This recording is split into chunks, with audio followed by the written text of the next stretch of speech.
क्योंकि ईरान की जानिब से ये मुज़ाकरात में बैठने के लिए भी शर्त है कि आप पहले इस ब्लॉकेड को हटाया जाए। उससे पहले ये शर्त थी फर्स्ट राउंड ऑफ टॉक्स के अंदर के हाँ। लेबनान पर हमले खत्म और किए दूसरा जाएं। ये कि चाइना ने भी ये मैसेज पहले ही दो टोक दे दिया था कि हमारे यहाँ विजिट से पहले ये सारा जो मैस अमेरिका ने क्रिएट किया है इसको ख़त्म करे अमेरिका खुद ही। बात कर लेते हैं security expert doctor Qamar Cheema हमारे साथ है। थैंक यू सो मच कमर चीमा साहब। आपसे मैं सारी जो लेटेस्ट डेवलपमेंट है इस पर सवाल करना चाहूँगी। सवाल क्या, ज़ाहिर है आप भी खुद बड़ा वाकिफ़ हैं इन सारी चीज़ों से। डोनाल्ड ट्रंप ने जो ऐलान किया है खुशाइंद है बहुत, और पाकिस्तान ने इसमें बड़ा अहम रोल प्ले किया है, फील्ड मार्शल ने और वज़ीर आज़म पाकिस्तान ने। अब आप मामला किस तरह प्रोग्रेस होगा, ये आप इसको कैसे एनालाइज करेंगे? जी बहुत शुक्रिया। देखिए, एक तो जारी बात है पाकिस्तान की एफर्ट्स मुसलसल एफर्ट्स हैं, और इन एफर्ट्स की वजह से हम आज दोबारा जो है वो एक सीज़ फायर हुआ है, और जारी बात है ये एक बहुत बड़ा कदम है दुनिया। और उन्होंने, आपको पता है, ट्वीट में फील्ड मार्शल का और शहबाज शरीफ साहब का जिक्र किया है। एक तो बात ये है। दूसरी बात इसमें जो नज़र आती है वो ये है कि ट्रंप साहब जो हैं उन्होंने ब्लॉकेड ख़त्म नहीं किया। अगर ब्लॉकेड ख़त्म नहीं किया तो इट मीन्स कि जंग जो है वो जारी है। वो समझते हैं कि वो ईरान को फाइनेंशियल लॉस पहुँचाएंगे। दूसरी बात ये भी है कि वो इससे आगे भी जा सकते हैं। अगर फॉर एग्ज़ाम्पल वो in the middle of the talks उठ के ईरान के ऊपर हमला कर दें, तो वो अगर ईरान लॉन्ग टर्म या लंबे अरसे तक कोऑपरेट नहीं करता या जो प्रपोजल्स की बात कर रहे हैं कि नहीं लेके आता, तो हो सकता है वो अपनी इस पोजीशन से पीछे हट जाएं। वो डायरेक्ट हमला भी कर सकते हैं। देखें, उनको कोई वो ना तो किसी को रिस्पॉन्सिबल है इंटरनेशनल लॉ की, वो उनको पहले ही कोई इतनी लंबी चौड़ी फिक्र नहीं है। तो मुझे लगता है कि ये ऑप्टिक्स बड़े ख़तरनाक हो सकते हैं। और जो प्रपोजल की बात की जा रही है कि वो प्रपोजल अभी आज या बुध तक उनके पास आएगा, या ईरान के अंदर, क्योंकि डिफरेंट स्टेक होल्डर्स हैं, वहाँ पे लीडरशिप को असैसिनेट किया गया। लीडरशिप जो है अब एक नई लीडरशिप वहाँ पे मौजूद है, मिलिट्री के अंदर भी नए सुप्रीम लीडर मौजूद हैं, पॉलिटिकल लीडरशिप जो है। और जारी बात है समटाइम्स डिसीजन लेने में वक्त लगता है, ये कोई बहुत बड़ी बात नहीं है। और मेरा ख्याल है जो पाकिस्तान ने बात की है कि हम इंतज़ार कर रहे हैं, और पाकिस्तान ने आई थिंक अमेरिकन को बड़े अच्छे से एक्सप्लेन किया होगा कि क्या चैलेंजेस हैं, और हमें इंतज़ार करना चाहिए, ना कि हम सिर्फ ये कहें जी सीज़ फायर ख़त्म हो गया या टाइम ओवर हो गया तो दोबारा हमला कर दिया जाए।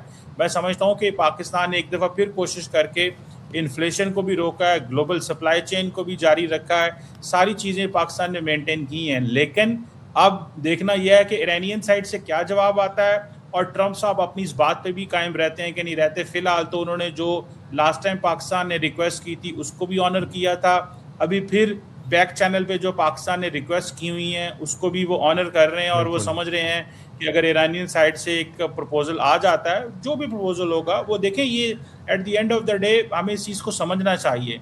हम किसी साइड को फोर्स नहीं कर सकते, हम फैसिलिटेटर्स हैं, हम बीच में एक ऑनेस्ट ब्रोकर हैं, हम निगोशिएशंस करवाने में हेल्प कर रहे हैं, हम पैगाम रसानी कर रहे हैं। हमारी जॉब जो है वो कोई एक साइड लेना हमारा मकसद नहीं है। हम इक्वली ट्रस्ट एंजॉय करते हैं तेहरान में भी और वाशिंगटन में। बहुत सारे लोगों को साहब एक सवाल है, जाहिर आप सबको क्यूरियोसिटी इस चीज़ की है कि डोनाल्ड ट्रंप ने जो इनडेफिनेट एक बात जो की है, अनसर्टेन है, उसमें कोई डेडलाइन नहीं है कि अब ये जो सीज़ फायर है, जंग बंदी है, ये कब तक प्रिवेल करेगी। और उसमें हम ये देख रहे हैं कि जो मुज़ाकरात जब होंगे तो उनमें सेकंड राउंड ऑफ टॉक्स में उनमें ईरान की तरफ से या अमेरिका की तरफ जो स्टिकिंग पॉइंट्स जो थे, वो एक तो न्यूक्लियर वेपन वाला था, वो चलें रूल आउट कर देते हैं, ईरान उसमें मान गया। फिर वो 450 kg यूरेनियम और जो यूरेनियम डिग्रेडेशन है, एक दो ये स्टिकिंग पॉइंट्स हैं मेजरली।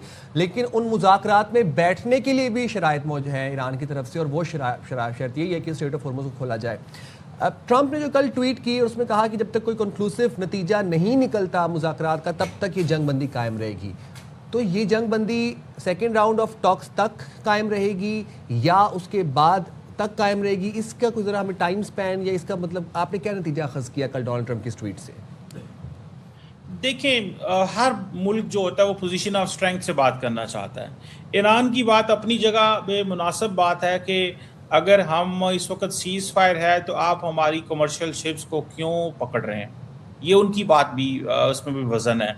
दूसरी साइड पे अगर देखें, अमेरिकन साइड पे देखें कि वो समझ रहे हैं कि हमें डील करनी है और मैंने डील मैच्योर करनी है, तो मैं इनको अंडर प्रेशर लेके आऊँ और उसमें इनको ज़ोर ज़बरदस्ती करूं और कहूं कि जी आप इस डील को माने। तो मेरा ख्याल है कि ये होता है, ये जंगों के अंदर, इस तरह की क्राइसिस सिचुएशन के अंदर ये चीज़ें होती हैं। सारी चीज़ें as per law, as per कवानीन कोई भी नहीं कर रहा होता। क्या हर मुल्क का जो कंडक्ट होता है ग्लोबली, क्या वो सारा ही एज़ पर लॉ होता है? ये ज़ाहिर बात है, ये हमें इन चीज़ों का अंदाज़ा है। लेकिन मैं जो मेरी एनालिसिस अंडरस्टैंडिंग है कि इस वक्त ईरान अगर ये समझता है कि वो दोबारा जंग शुरू होगी और जीसीसी पे हमले होंगे और वेस्टर्न वर्ल्ड जो है वो परेशान होगी, तेल की कीमतें बढ़ेंगी और डोनाल्ड ट्रंप पे प्रेशर आएगा, मेरा नहीं ख्याल कि अमेरिकन लीडरशिप भी इस एंगल से सोच रही होगी। उनकी भी अपनी कॉस्ट बेनिफिट उन्होंने एनालिसिस किए हुए हैं। मेरा ख्याल है कि इस वक्त दानिशमंदी और दूरअंदेशी यही है कि टेबल पे बैठ के फैसला करें। देखें, अभी तो पाकिस्तान ने सीज फायर को एक्सटेंड करवा दिया है, ठीक है। अगले हफ्ते 4 दिन बाद, 2 दिन बाद, 6 दिन बाद क्या सिचुएशन होती है पाकिस्तान की भी कोई जारी बात है इसके वो नहीं हो सकता। पाकिस्तान एक ऑनेस्टी के साथ चीज़ें कर रहा है और हमारे ईरानियन दोस्तों को और हमारे अमेरिकन दोस्तों को इस चीज़ का बहुत अच्छे से पता है कि पाकिस्तान का जो किरदार है वो एक ऐसे ऑनेस्ट ब्रोकर है। लेकिन मेरा ख्याल है टेबल पे बैठना ही इम्पोर्टेंट है। सारे मसले का हल बिल्कुल यही है कि टेबल पे बैठा जाए, डायलॉग किए जाए और यही पीस को आगे बढ़ाएगा। Thank you so much doctor Qamar Cheema साहब हमारे साथ थे।